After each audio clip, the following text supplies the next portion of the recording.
وقال فرعون ذروني أقتل موسى وليدع ربه إني أخاف أن يبدل دينكم أو أن يظهر في الأرض الفساد. Dear brothers and sisters, our kind viewers and listeners, Assalamu alaikum wa rahmatullahi wa barakatuh.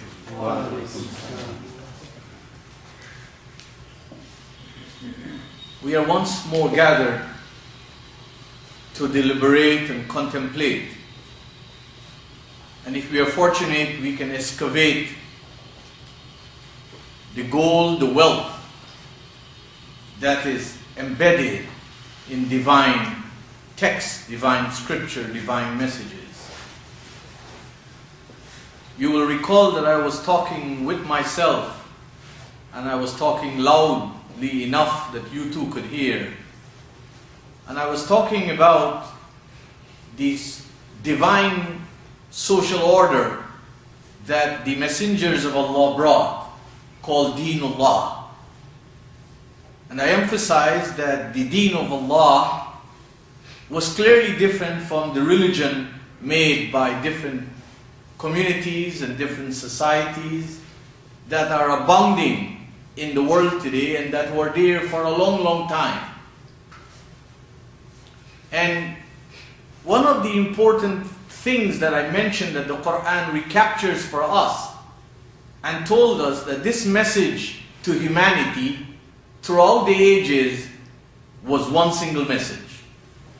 It was all about divine living by such principles, by such norms, by such standards, by such values, engaging in such activities that would not discriminate between humans, would not prejudice humans, would not be towards the disadvantage of any human, but would be only for the upliftment of all humans.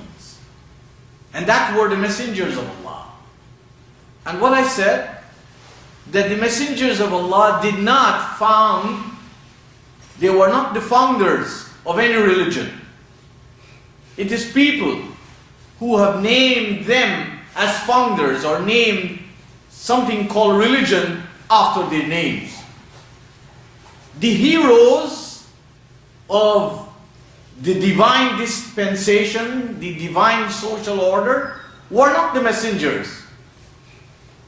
Because whenever the heroes of the divine order become the messengers, then people get into this cult of hero worship. They become so attached to the physical person who brought this message. They idolize them. They tend to be so fascinated over them, and they give them a lot of properties and features and characteristics and qualities that remove them from the realm of human beings and even put them as equal to God. In fact, they have gone beyond that. They have even called them gods.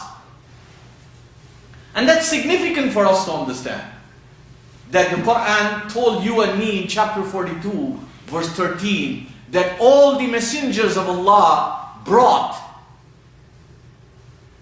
the Sharia of Allah. And this Sharia, the Sharia of Allah, has nothing to do with what you see Sharia is today. And Sharia today is all about punishment.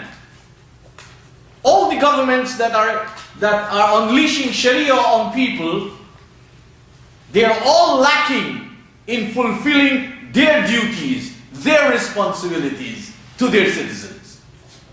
And Sharia is not about punishment.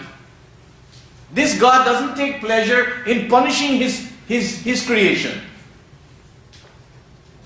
This God is all about showing love and care and compassion and enhancing his creation. And that's what Sharia is all about. The divine source through which human beings can enhance themselves and enhance the environment in which they're living, so that everyone, no matter what is the pigmentation, what is the language, where they were born, they all can have an opportunity to grow and to rise. But the biggest stumbling block for all human beings to accept that there is one God and there is one divine social order, the biggest stumbling block is because the average human being,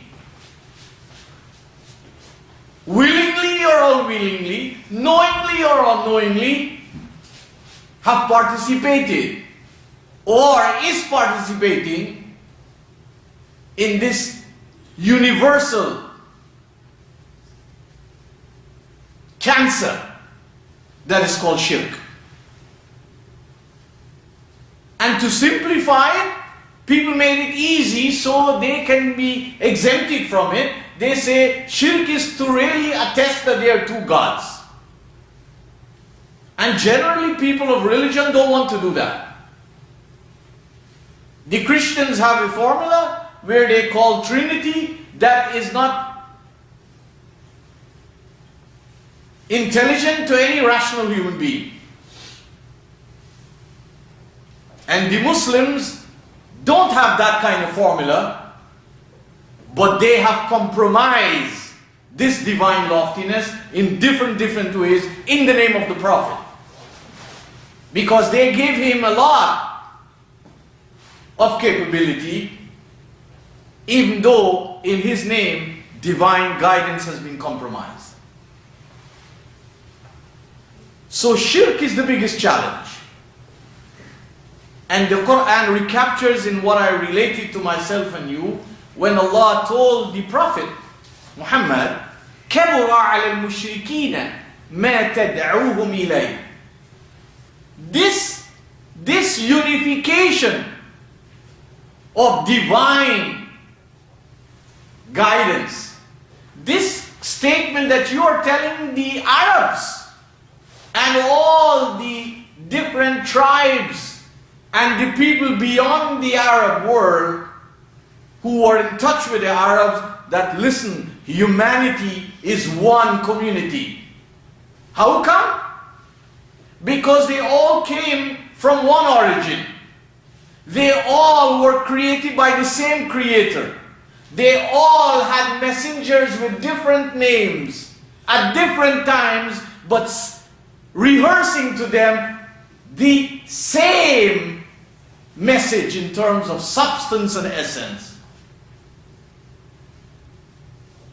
That was difficult, and that still is difficult, because people find it easy to compromise divine guidance, to rationalize the way they live, the laws they make, the norms they establish, the values they pursue. They rationalize their prejudices. They rationalize their ideas of superiority and inferiority. And this is all compromising divine guidance.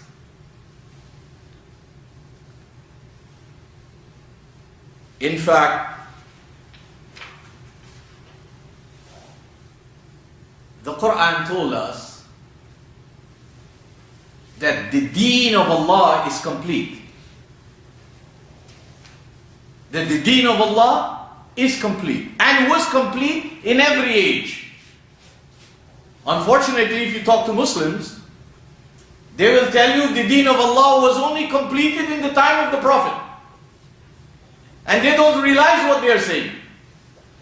When you say that the Prophet Muhammad came and perfected Islam, you are actually saying that Prophet Jesus had an imperfect Islam. And Prophet Moses had an imperfect Islam. And Prophet Abraham had an imperfect Islam. And Prophet Noah had an imperfect Islam. This is a corrupt understanding.